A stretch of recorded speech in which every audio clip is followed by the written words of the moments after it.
నమస్కారం, చరణ్ టీవీకి స్వాగతం. జూన్ ఫస్ట్ వీక్ లో పంచాయతీ ఎన్నికలు నోటిఫికేషన్. జూన్ మొదటి వారంలో వార్డుల విభజన, రెండవ వారంలో రిజర్వేషన్ ప్రక్రియ ప్రారంభం.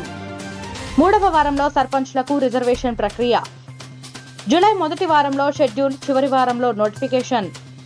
షెడ్యూల్ ప్రకారం ఆగస్టు 2 లోపు ఎన్నికలు నిర్వహణ. ఆగస్టు 10 లోపు రాష్ట్ర వ్యాప్తంగా ఒకే విడతలో పోలింగ్. మధ్యాహ్నం 1 గంట వరకు పోలింగ్, 2 గంటల తర్వాత లెక్కింపు. అదే రోజు ఉప సర్పంచ్ ఎన్నిక. తెలంగాణ రాష్ట్రంలో మొత్తం 12,814 గ్రామ పంచాయతీలు, 88,682 వార్డులకు ఎన్నికలు. కసరత్తు చేస్తున్న ప్రభుత్వం, రాష్ట్ర ఎన్నికల సంఘం.